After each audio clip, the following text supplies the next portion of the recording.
Hi guys, welcome back. No questions this week from people, so I'm going to make this short and sweet then. Just going to open up one of my newsletters and talk through a few things. First thing I'm actually going to talk through is this quote, and it was inspired by Steve Magnus tweet or Instagram thing that I saw about basically people. You don't rise to the level of your hopes, you fall to the level of your training. And I'll just share what he had.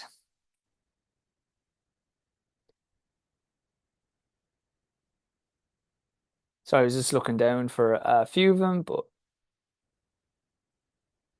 okay. So it's basically talking about like with 10 seconds up, Duke were two up with the ball. All you had to do was hold on to it and they passed it. And then it was deflected. The other team got it. The guy hits it and they win. But then you're like, why would he throw the ball? All he had to do was like bounce it, hold it in his hands, and the clock would have ran out. But basically, they were saying under pressure, our brain betrays us. Part of it goes offline. And it's one cruel thing of all sports. So Duke led it by 19 at one point. The number one seeds were 134 to 0 all time and leading by 15 plus at halftime. In the tournament, Braylon Mullins, a freshman who hit the 35 footer, was with zero point 0.4 seconds left, was 0 for 4 from trees before that. Nothing about what happened should have happened. But it's that idea of like, as I said, you don't rise to the level of your hopes, so you don't rise to the occasion. That's a lie. Under extreme pressure, you don't rise to anything, you fall to your defaults. Some folks fall off cliff, others are able to do what they always do. The latest neuroscience explains why. When pressure hits your prefrontal cortex, the part of your brain responsible for planning, decision making, and overriding impulse starts to go offline. Stress hormones like norepinephrine and dopamine flood the system. At moderate levels, they help you focus and lock in. But past as they rise, the prefrontal cortex starts to shut down. Attention flips from thoughtful top-down control to bottom-up control, where whatever stimulus is in the front of you captures your attention. We get stuck in impulsive reactive mode.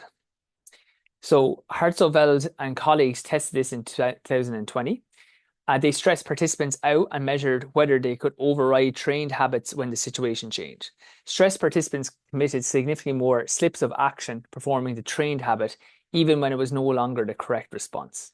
Stress made them default to what they had practiced most. It's the cruel paradox of choking. Stress causes you to be rigid. The most practiced behaviors take over precisely when you need to flexibly adjust on the fly. Duke needed to do nothing, literally hold onto the ball or dribble in circles, but everything they've ever practiced or known was telling them how to make a play. Their brain was screaming at them to get past the midcourt to avoid a backcourt violation. When our prefrontal cortex is offline, we lose that impulse control to tell us, wait a minute, context in mind something different. Research shows that we often try to compensate for the pressure by trying harder. We start forcing things and trying to micromanage situations to deal with losing a bit of control, and inevitably this backfires. So you get this terrible contradiction. The prefrontal cortex goes offline and you lose top-down control. So you're not thinking about what you're able to do. Or in races, this thing I always talk about, that people are thinking in a race that you can try will yourself, or I want to run well, so I will run well, or I believe in myself, or I'm not trying hard. That's not the case. It's not like, and this is saying this, that you can't just like think your way into a good performance. But whatever executive resources remain to get directed at the wrong thing, over monitoring your own movements. You start constantly controlling things that you should be running on autopilot and the whole system jams. And I've done this before. You start like tightening up. Uh, So don't believe me, try to do simple math. When you are moderately stressed or fatigued, such as mile 15 of a marathon or the sixth 400-meter repeat of a workout, any runner will tell you it's hard to do 26, 15. Now add the pressure of millions watching and you see how your brain works. There's no perfect solution. You've got to feel for the Duke kids this close and have it ripped away. A few things you can help us perform under pressure. Inoculate yourself. Train in environments that stimulate pressure as best as you can. Up the ante, use exercise as a stressor to challenge decision making. Obviously, Michael Phelps visualized a problem tape on what to do if it went wrong. Create simple if then scenarios to point you in the actions. Make the crazy feel a bit more familiar. Um, Obviously in running we don't have that. You could say like, oh, if I'm feeling terrible, what am I going to do? Um, Sorry, I'll scooch all the way through. The one copy pilots would be the second kind of thing. Let's see what he says here. They have checklists and slogans for emergencies.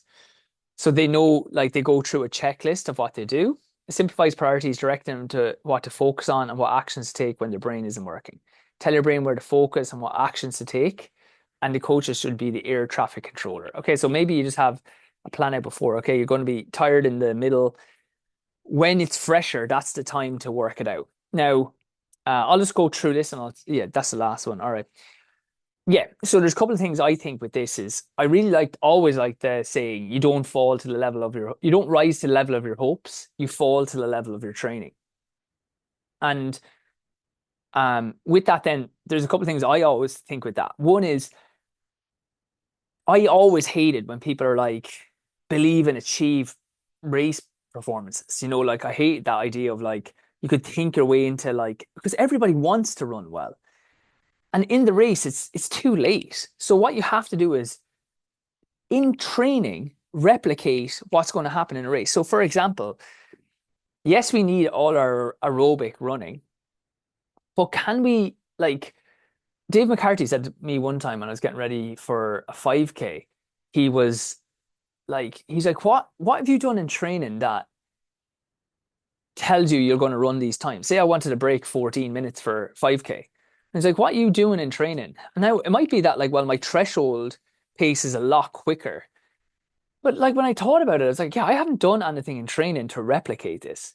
So then I had to start doing some, and you'll see in our plans, 6 weeks out, 3 weeks out, especially some of the plans that we give, right? If it's to your first 5K, I don't think you need to be that sharp.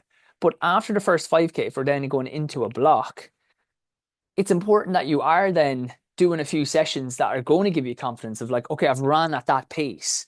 So what I would do then is warm up. It could be 4 by 6, 600 meters at like 5K pace off like a 200 meter jog in like a minute, and then 4 by 400 at 3K pace, and then 2 by 300 at 15. That was a nice session I like to do with a lap jog recovery between the 600s, the 400s, and the 300s. Um, to get used to just running at like the paces. So, or I used to like 4 by a mile between like a 5K and 10K pace. Because what you find is you're mile two in, you're like on your second rep and your third rep, you're like, Jesus, I can't do this, you know? But if you can dig through that bit, then you get to the last mile and you're like, again, get through maybe the first lap, okay. The middle two laps, you're like, this is ropey. And then the last lap, you come home and you're like, God, I did that now. And that gives you, that's the falling to the level of your training. It's like, so in a race, then at the start, I have that pace. Or if I've done 10 by 400 meters, so we've done some aerobic 10 by 400, I have like a pace in my head that like, yes, I can get into this running. And I'm doing things in my training that allows me to fall to the level of my training. Like I'm not going into the race going, oh, I need to dig in. I'm not like listening to a David Goggins speech about how to dig in and be motivated, because I know, like he's saying there, it's like when you're tired, that thinking goes. Like, and if you do think you're going to tighten up, you're going to overly try because you're not in a smooth rhythm. So what you should have in the races is like the second thing then is in the race, you can have a plan beforehand. So then you should know where it's going to hurt. So for example, I'm doing the streets of Kilkenny this Thursday. So I have the plan kind of made out already that the first K is fast. Okay, so you start on a real downhill, then it kind of goes up, and then you go back on a downhill. So the first 1,000 meters is fast. So don't be like people are and it's like 1,000 people start, so it's going to be busy into a narrow street. So as soon as you can, like relax on that downhill. You're going fast anyway. It's the start of the race. There's no need to push that. Even if I'm like 10th or 15th for that first little bit, then for that rise up the hill, it's like, all right, don't push that. Just naturally go in there and try to get your breathing. That you'll just come up that rise 200 meters, you'll be at the top very quickly. Switch back into going longer stride down the hill. I'm not working this out at the time of the race. If I've then it's the second K is going to be kind of gradually up. Then you're on the back on a downhill and it's 2 laps. So I kind of know where it's like, okay, it's going to be hurting on the second lap, kind of from like 2.5 to 3.5K. And then the last K is like down a hill. And then what I always do, even if I that's my home race, so I know it well, but I'll always just like for my warm up, jog, start at the finish line and jog the last mile. So I can picture like, okay, how hard is this mile? Where are there bits that will allow me to be familiar? So when I see that, it's like, okay, I'm only a K from the end and it might be slightly downhill or it might be slightly up a hill. So I can kind of picture how that race is going to go. Because what I don't want to be is a mile or 1,000 meters from the end and not have a clue how far out I am. Okay, so sometimes I see, oh, there's a bridge there. That bridge isn't that far from the end. If I can just stay holding good form here, that will really help. So I think those two things, when I saw that quote, I think were really important to mention that like, how do you improve your like mental, quote unquote, mental strength? It's like you need certain training sessions that allow you to think, okay, I've worked on the things that you struggle with. And what people struggle with is like the middle bit being very hard. Well, doing longer reps, a mile, Ks, can really help with that because when you're digging in the rep, but then you get like say a 2 minute recovery and then you can dig in again. And that gives you confidence of like when you're in the race, rather than just trying to think of like, now I need to dig in. Now I need to really believe in myself. Now I need to be mentally strong. All this bullshit, basically. It's like, no, you just switch back. Your brain goes, God, remember you were feeling like this in that mile session, but you just rode out the storm, you kept moving, and you were fine. Let's just do that again. Or maybe you find the pace at the start of races is like lightning quick and you kind of panic.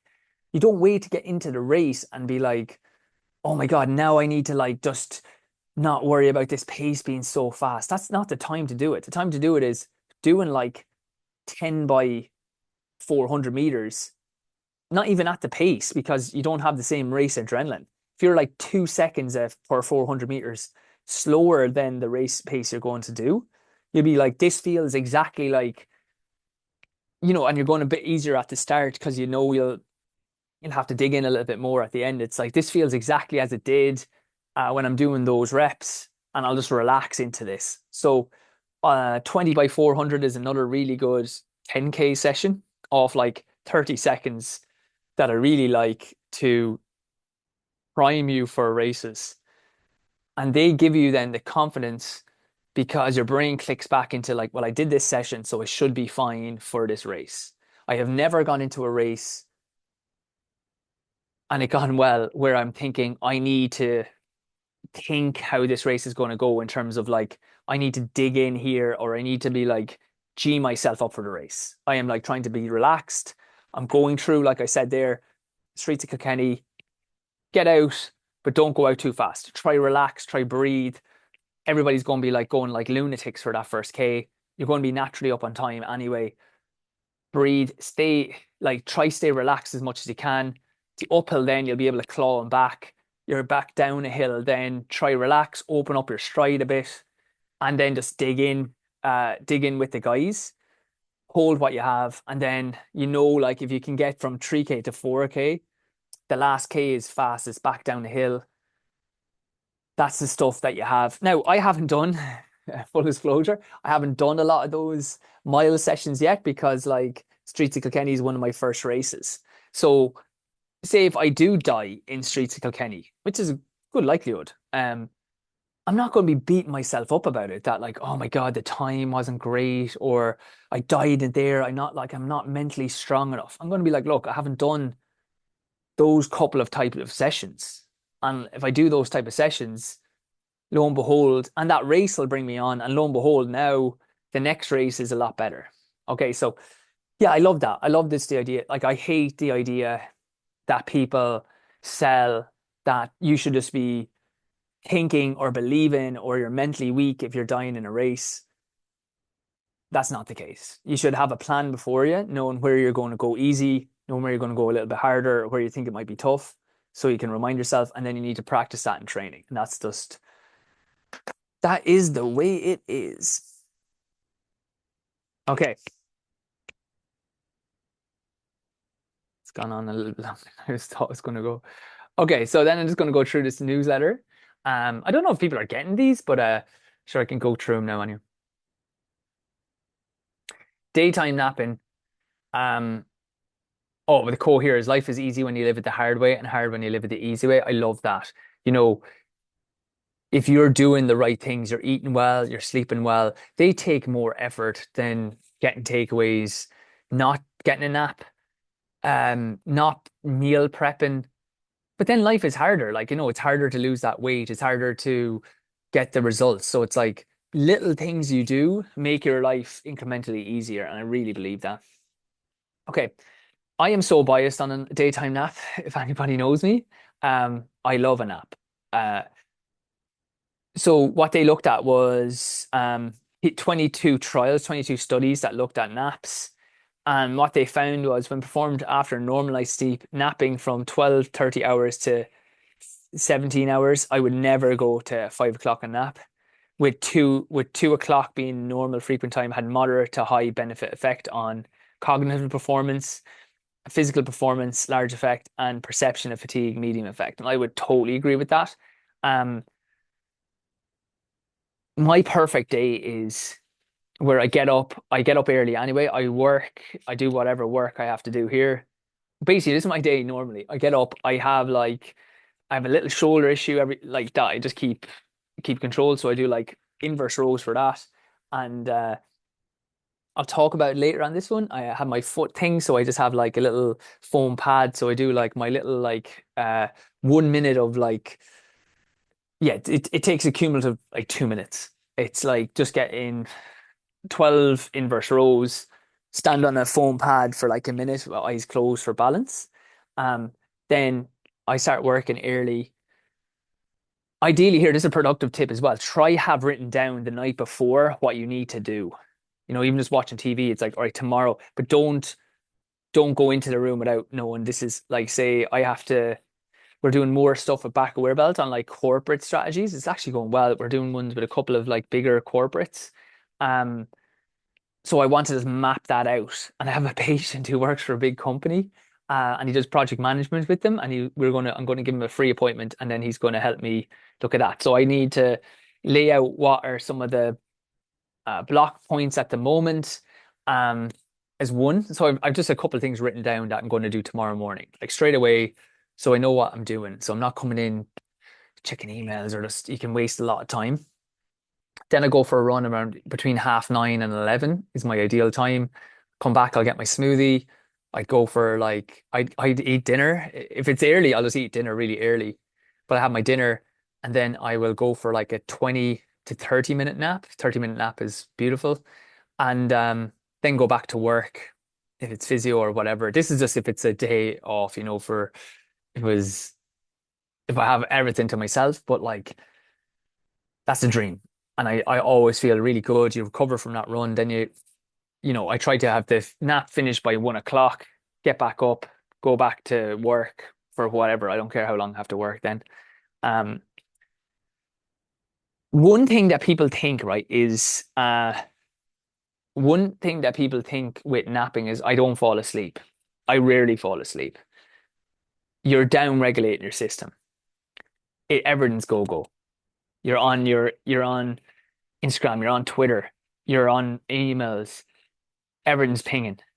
We don't ever have time where like so having even 10 minutes, or if you have even 5 minutes, if you have to go to your car and you don't think it's a good environment, closing your eyes and just focusing on your breathing, breathing in through your nose, out through your nose. Like I do a lot of like mouth breathing. So the fact that sometimes if I'm not, I'll be like, look, I'm just getting benefit now, just breathing in and out of my nose, getting that like kind of diaphragmatic breathing going. So it just it just goes and it down regulates your system. And then it just allows you to go again, So it's basically like putting it on sleep like a computer. It's not off, but it's not working as hard. And I'm saying that my Dell laptop, if I put on sleep, it's like no difference. It just wastes the battery straight away. Um, but yeah, I'm a massive fan of a nap. Don't have to fall asleep. It just allows that down regulation of the system, and there's a lot of good benefits from it. The benefits were higher with a nap duration between 30 and 60 minutes, where the time for the nap awakening test was greater than 1 hour. So yeah, you're going to be groggy for a little bit. You just kind of accept that. A 60-minute nap, I'd never do more than 45 minutes. Um, Normally do like 20 or 30 minutes, and I still think it's really good. Okay. The workout then I was going to talk about was aerobic development 4 by 7 minutes, or you could do 5 by 7 minutes. And every second one is 30 seconds on, 30 seconds off. Uh, I have a loom explaining that. Will this.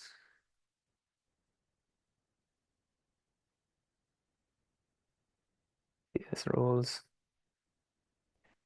Okay, so see here, I'm just starting off at zone 3 pace, and then I'm going harder for like 30 seconds. This was all the same day. It looks like, see the clouds. Then I'm keeping the recovery steady. So what I'm trying to do is, and then picking it up again. And then just going like zone 3 pace for 7 minutes. And then I'm finishing with 30 seconds on, 30 seconds off. So this is still a real aerobic type session. So we did a variation of this weekend. Yeah, we did a variation of this weekend. We did 4 by 6 minutes at lactic thresholds. That'd be we did zone four, zone four, zone four, and then we just did one at the end, which was like 30 on, 30 off. Okay. What it's really good for is it's good for two things compared to just doing your standard 5 by 7 minutes. If you're getting ready for faster running, like 5Ks or 10Ks, and you don't have time to go to the track or you don't really do that much, say you're just getting your sessions in, it's a great way of getting some leg turnover while still picking up the aerobic benefit. Okay. So you're doing 30 seconds, you're picking up, you're not going super fast around it, but you're just going faster than the pace you were going. And then the 30 seconds off, you're not going super slow. So what it should do is you should be roughly at the same pace for the mile or for the duration that you were doing, the 7 minutes or the 6 minutes, as you were when you did steady. Okay, so say we were doing 4 by 6 minutes. So we were hitting roughly the same pace. Say we were like 320 for the 6 minutes on, and then I was like 315 pace for the 6 minutes of 30 on, 30 off. So like because you're kind of you just roll through the 30 and then you're picking it up again. So we're not going super slow on the 30. We want to keep that steady. We're not going super fast, but it's just a lovely way of still it's kind of that aerobic benefit, but it gets the legs turning over a little bit. So especially if you're someone like, say, Monica's not here, she loves that kind of 5 by 7. If she was getting ready for like a 5K, I would put that in a little bit more. So maybe like the third and the fifth one are 30 on, 30 off, just to get the legs turning a little bit and not to be, yeah, just to get that little bit of turnover and that running economy in. Okay. Yeah. And then that's all I'm saying here is like you just warm up normally like 10 minutes and some dynamics. 7 minutes its own 3 pace, it's steady, controlled effort. What I love about starting with that then is that allows the legs to warm up a bit more. Like if it's a little bit slower, it's not a big deal. Like our first one, sorry, for that session, for example, we were like nearly 5:30 pace, like kind of 5:27, or sorry, 3:27 um pace per K for the first 6 minutes. And then the second 6 minutes, we were like 3:20. So we were a good bit faster for the second. And then the third was the same, 3:20. And then the fourth was 3:15. So you can just ease your way into it.